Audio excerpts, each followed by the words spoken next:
Mark Rogers TV running through positional groups across the Big Ten. We stop once again in Happy Valley with Tim Aydin from Black Shoe Diaries to help us out on the Nittany Lions. And this offensive front has been the one trouble spot for this offense for the past couple of years.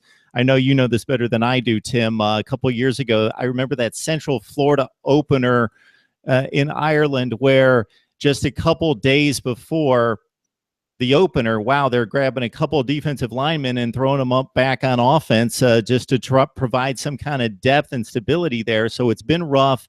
It's probably been the group that's sustained the worst hits through the scholarship reductions, but hopefully better things in 2016. So James Franklin just announcing the starting five for Kent State in week one. Can you kind of take us through what we're going to see against the Golden Flashes? Sure. Just an interesting thing to point out real quick for, again, the starters, Mark. You mentioned how a couple of years ago for the UCF game in Ireland, Franklin had moved a couple, D linemen to O-line and Brian Gaia and Derek Dowry. At the time, before those moves, they only had seven scholarship offensive linemen. I mean, that's not even enough to field it too deep. And even when they added Dowry and Gaia, still wasn't enough to field a scholarship too deep, which is really just unfathomable when you think about it.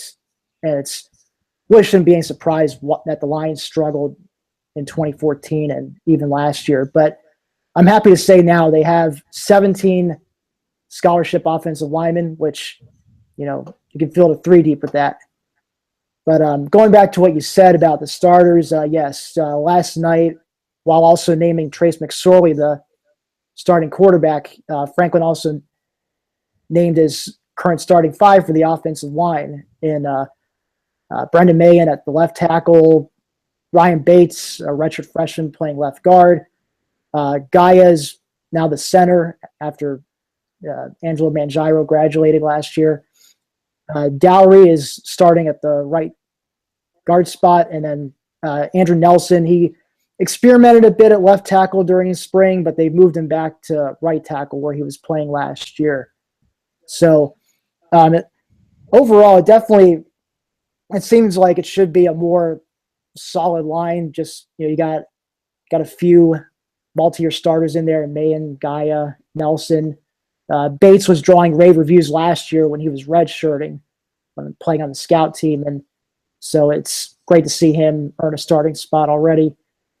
Dowry is probably going to get pushed by a couple of freshmen. In fact, one of them being Connor McGovern, who's been turning heads in practice. He's actually one of the early enrollees who came in back in January, and he's somebody I would look to as potentially starting somewhere by mid-year, perhaps at right guard. What certainly fascinates me about this program, Tim, is that they are like the dividing line in the Big Ten Eastern Division, unlike any other team right now in college football, where they divide three of the blue bloods, the elites right now. Obviously, Penn State all-time a blue blood, but the bottom feeders are definitely defined as well in Maryland, Rutgers, and Indiana. And for this team to break through and bring those recruiting classes to fruition, obviously they got to start to knock heads with Michigan State, Michigan, Ohio State. We like to talk quarterbacks, wide receivers, the flashy guys, but it's going to be this offensive line that's probably going to hold the key. And the recruiting has been exceptional. You got to recruit against some of the great recruiting classes there in Columbus and Ann Arbor, but still, McGovern, the fourth-rated center in this pass recruiting class, Monet, however you pronounce Michael Minette's Minute. There you go. Number 2 rated freshman guard out of Reading, Pennsylvania. So just the talents there, maybe not so much the depth, but it's kind of exciting to finally see the talent that could compete with some of those heavyweights. It certainly is, Mark. Like I mentioned McGovern already, but yes, Michael Minette's actually probably the biggest fish from that offensive line class. And he last night actually, so Franklin has a thing that he does with incoming freshmen. He assigns them 3 different colors, like the traffic lights. So green means that they're going to play. And so he named McGovern actually amongst those I think Miles Sanders and Blake Gillikin, the other two, as green lights. So they're definitely going to play. Mennett was included in the yellow category, and yellow means that redshirt. It just depends on how things go with the current starters. And, just given how shaky it's been at times in the past couple of years, if certain, multi-year starters continue to struggle, it's certainly not inconceivable that Mennett could take over a starting spot for one of them. But I fully expect Mennett. I think he's going to end up in the rotation if you ask me right now. Hey, Tim, what do you think the impact of a new offensive line coach coming in from Minnesota is going to be on this offensive front? Oh, I think it's going to help immensely. Not only was Matt Limegrover offensive line coach in Minnesota, he was also offensive coordinator. So I think he understands not just the offensive line aspect of it, but how the whole offense operates.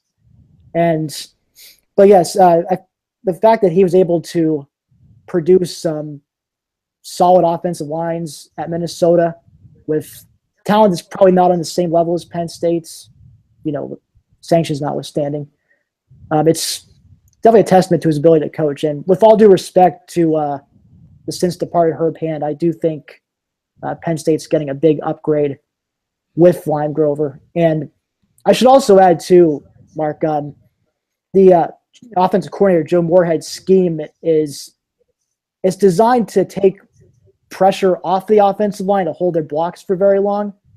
So I think the combination of Limegrover plus Moorhead's system, I think you're gonna see a big difference this year, and as far as not giving up sacks is concerned, and paving the way for guys like Saquon Barkley and Miles Sanders, whoever else carries the ball to run through. Minnesota's probably going to pass it a little bit more effectively this year, but we know they're a run-first program, always have been, and in recent years, teams just stack it in the box, and they've been able to run pretty effectively and obviously been pretty successful winning 8-9 games up until this past 2015 season. So very interesting offensive line situation there at Penn State. Not real deep, but some real studs brought in the last couple of recruiting classes. We note that, as you well know, Ryan Bates, redshirt freshman, no game experience, but he's been named the starter, as you mentioned. And Mahan was a guard last year. Going to see what we've got out of him at left tackle. Tim Aydin from Black Shoe Diaries, breaking down Penn State's offensive line from the SB Nation platform. Tim, we appreciate it. Oh, thank you.